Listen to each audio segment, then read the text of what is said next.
Welcome back to the show. Eric Mangini is with us. Hey, Coach, welcome back. Missed you last week, Coach. Good to see you. What, Coach? Mangini. You look like you got something to say. No, I mean, there's a correlation between me not being on the show and Kansas City getting dumped. No. I don't do the scheduling. I'm no math major, but it doesn't add up. You weren't responding to my text. I text you congrats. I couldn't hurt your feelings any worse than they were hurt.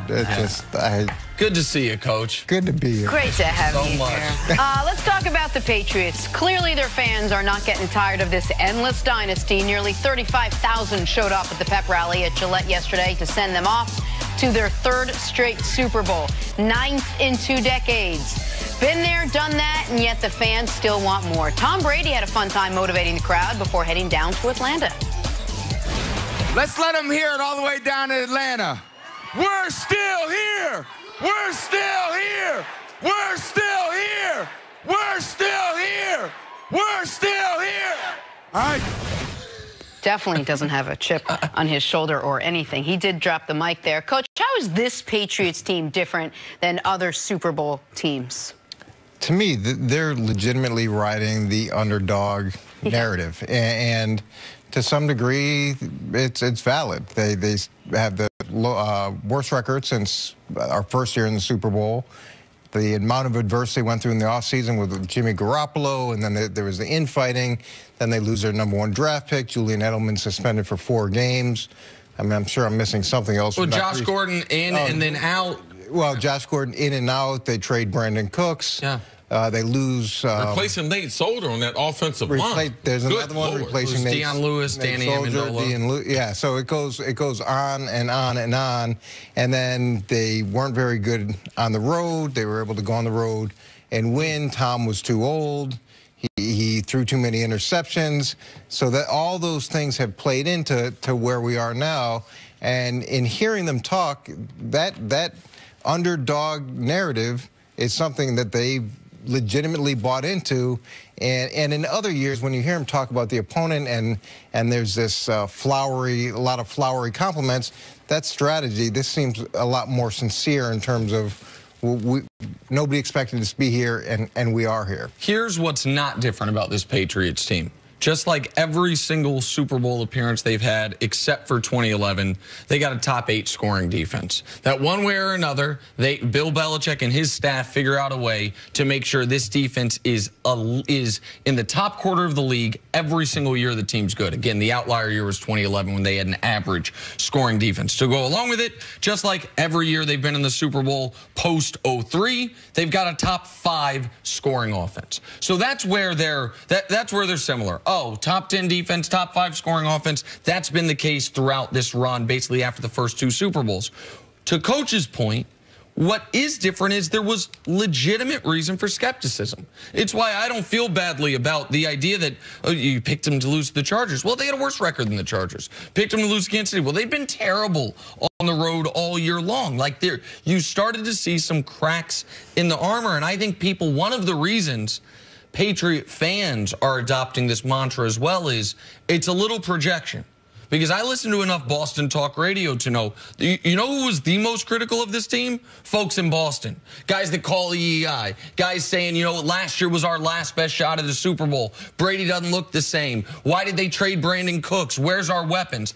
And now they're right back where they seem to be every single year. So that's the difference is it wasn't just trying to find a reason to pick on the Patriots. There was reason to be skeptical, and then they played in my eyes, their best 2 games of the year in the last 2 weeks. Yeah, I think this team is totally different than the team we've seen the last couple of years. Major difference is the offensive line, their ability to protect Tom Brady. Since week number 12, he's been sacked 5 times and 295 dropbacks. And they're not a throwing team. They are a dominant run team. So their ability to protect Tom Brady and their ability to dominate with the running game with Sony Michel. So this team is totally different.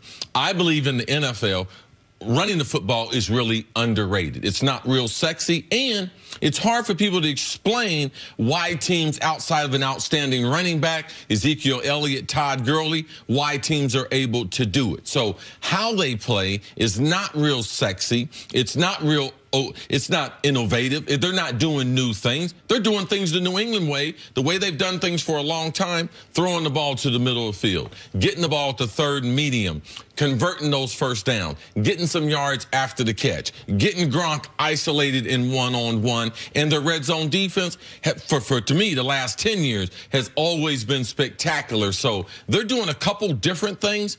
Protecting Tom Brady and having that running game has allowed them to get over the warts of 3 decisive losses on the road by double digits, throwing those interceptions early in the season. This team has rebuilt itself throughout the season to play their best football in January. But they're also really angry for some reason, and they're really frustrated for some reason. Tom Brady has yet to do a post-game interview or a pre-game interview or an Instagram video that doesn't allude to the fact that nobody believed in us. Here we are, whether it's walking out towards the bus with Gronk with that smirky smile, or it's what he'd said at the pep rally.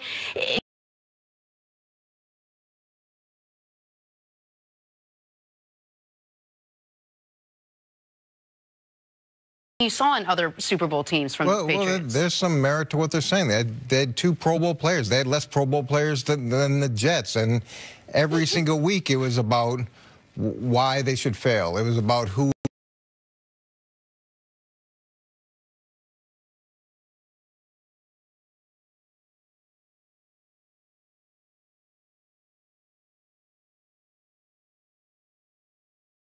When you hear it week in and week out and all you do is continue to find a way to win, it gets a little bit old. But so here's the thing. The Patriots this year were discussed and treated like a typical NFL team. They weren't discussed and treated like the Jets. They weren't discussed and treated like a bad team or even a mediocre team. They were discussed and treated like a typical pretty good team, which is, hey, you know what? Each week, about 30% of the analysts are going to pick you to lose. Usually, your quarterback isn't in the discussion for the MVP, and Brady being in this year would have been ludicrous. For the Pats, when you have been sailing on a cloud above the fray for a decade, when you start all of a sudden getting treated like a lot of good teams do, you can use that as motivation, even if other teams would take that commentary. I know it's beyond that, because most of these guys are drafted by the Pats or they come there from somewhere else, being Hogan, like coming from Buffalo.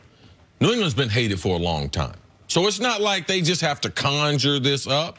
Either you're drafted by Sony Michel when he was drafted from University of Georgia. Man, it was automatically people going to be against him because he played for the most successful organization. And by the way, they have been involved in a few scandals. I'm talking about legitimate scandals. So let's not forget, people don't like winners, and then some of the other things that have come out of New England as far as them knowing the rules, doctoring the rules, and doing other things that the public has had a reason to kind of despise New England. All right, Coach, stick around. Coming up, can Antonio Brown and the Steelers get back together? Plus, plenty more on Anthony Davis possibly joining LeBron and the Lakers. That's next on First Things First. Jenna, you don't sound like you're into reunions. No, I'm I didn't see Jenna.